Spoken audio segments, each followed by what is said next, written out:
savoir d'abord, c'est qu'on a un cursus avec la fac également. Mais concrètement, les matières principales en droit, c'est du droit civil, du droit constitutionnel, et en deuxième année, du droit administratif. Et en matière à option, on a aussi du droit commercial. Donc c'est vrai que le droit, on va un peu faire une distinction entre le droit privé, donc le droit civil ou le droit commercial, et les matières dites de droit public. Donc ça, c'est exclusivement à la fac, droit constitutionnel ou droit administratif. La deuxième matière, c'est l'économie. Donc c'est une matière. On se retrouve avec plein de chapitres, plein de sections. Donc on prend tous les aspects théoriques. Et le plus, c'est qu'à chaque fois, on va essayer de lier avec des événements ou des chiffres récents et de l'actualité qui vont plus nous parler. Je prends un exemple tout bête en économie qui pour moi est assez parlant. En fait, vous prenez le cas de la dette. Vous avez une dette aujourd'hui très importante. Ça veut dire quoi? C'est une question à laquelle on va répondre ici. C'est tout un ensemble de questions d'actualité auxquelles on va répondre qui vont nous permettre en fait d'avoir une meilleure compréhension de ces enjeux a posteriori. Certes, on va faire du droit, de l'économie qui sont nos deux majeurs, mais on aura de la culture générale, beaucoup de langues. C'est une prépa très généraliste et toutes ces matières, en fait, on se rend compte qu'elles sont toutes liées. Toute cette pluridisciplinarité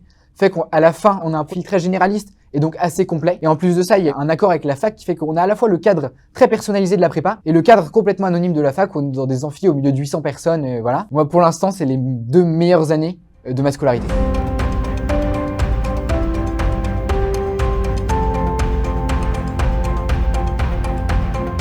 On va dire en premier, c'est normal sup, c'est toujours l'objectif et c'est vrai que c'est un statut, ça nous apporte beaucoup de choses et ça fait partie des raisons pour lesquelles je suis venue. Mais je trouve que ce qui est génial en prépa droit économie, c'est qu'on a plein de débouchés. Je pense que c'est le grand paradoxe de la prépa D1, c'est qu'en fait, de prime abord, quand vous entendez droit éco, vous dites c'est ultra spécialisé. C'est-à-dire que tu vas te dire c'est du droit et de l'économie, donc je m'enferme dans quelque chose. Et en fait, paradoxalement, quand tu découvres les portes que ça t'ouvre en prépa, donc à force de travailler, tu réalises qu'en fait, il y a énormément de champs possibles. C'est-à-dire que déjà, dans le droit, j'en parle même pas tellement il y a de droits possibles. On voit droit de l'environnement, santé publique, énormément d'emplois, mais également en économie. C'est-à-dire que économie, il ne faut pas penser que tu deviens économiste uniquement. Pour des gens qui veulent ni faire du droit, ni de l'éco, ou tout simplement qui sont pas sûrs, quand tu viens en prépa droit économie, à la fin, tu sais très bien que tu peux très bien aller faire du management si tu en as envie, tu as la possibilité de passer les concours des écoles de commerce. Donc notamment les DEC, sans compter tous les magistères. Personnellement, avoir pu travailler intensément en prépa me permet de savoir que je peux me battre aussi pour un autre concours que l'ENS.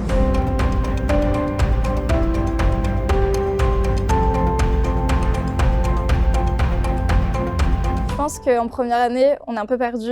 Donc, on nous donne des échéances et on se dit, je vais travailler et advienne que pourra, on va voir combien de temps je vais passer dessus. Donc, la première année, c'est très dans la quantité. En fait, une fois qu'on a passé cette période, ça se relâche et en fait, on a appris à travailler avec des échéances qui arrivaient toutes les semaines. Et c'est là que la méthode va arriver et ce sera plus dans la quantité mais dans la qualité. On va se retrouver face à notre table, on va regarder notre horaire et on va faire ok, c'est simple, 3 heures pour faire ça, 2 heures pour faire ça et je me laisse 1 heure de trou, on sait jamais si je dois déborder. Et donc une fois qu'on arrive en deuxième année, en fait on sait reprendre ce rythme.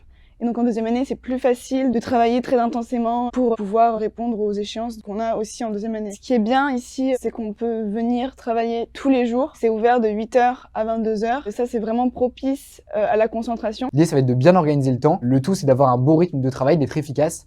Et après, tout cool.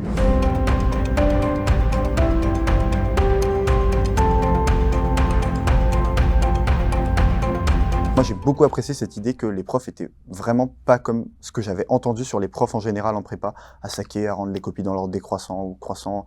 Bref, un des vrais plus de Blomet, c'est les profs. Ils sont jeunes, ils sont dynamiques. Et moi, un truc que j'aime vraiment beaucoup, c'est que tous les profs sont hyper motivants. Le fait qu'ils sont jeunes, ça sous-entend quoi? Ça sous-entend en première chose qu'ils ont passé le concours il y a pas longtemps. Ils ont passé, ils l'ont eu accessoirement. Donc ça nous prépare à quelque chose que eux-mêmes ont passé il y a 10-15 ans, enfin, ou à peine. Ils savent exactement ce qu'on attend de nous. Les profs qui sont à Normal Sup aujourd'hui, c'est eux les ont eu eux-mêmes quand ils étaient étudiants. Et ils sont, je pense qu'on peut le dire, assez proches de nous. Si on a un problème, si on a besoin d'eux, en fait, il y aura toujours un prof qui aura l'oreille attentive, qui sera là pour nous.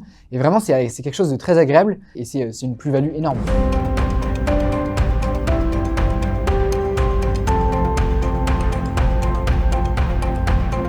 Vraiment, la prépa, c'est un endroit où on se fait des super amis. Alors, quand on arrive en prépa, tout le monde nous dit « vous ferez des amis que vous garderez pour toute votre vie ». Plus la prépa avance, plus j'en suis convaincu. Le fait justement de pouvoir travailler à la prépa jusqu'à 22h fait aussi qu'en fait, on est ensemble toute la journée, donc on crée des liens. Il y a vraiment une solidarité. Quand j'avais besoin de récupérer un cours, par exemple, que j'étais absent ou quoi que ce soit, il y avait toujours des gens pour m'aider. Même quand on comprend pas quelque chose, je sais très bien qu'il n'y a pas une ambiance où je vais avoir peur de demander soit sur le groupe de classe, soit à quelqu'un individuellement, bah, j'ai pas compris ça, est-ce que tu pourrais me le réexpliquer? Souvent, on se retrouve avec nos amis. Bon, là, on peut faire des plans, on peut se poser des questions, on peut s'y en cas de difficulté. Il y a vraiment une entraide. Et il y a également une ambiance en dehors de la prépa, parce qu'il faut savoir qu'il y a une vie en dehors de la prépa. On peut sortir, on peut s'amuser.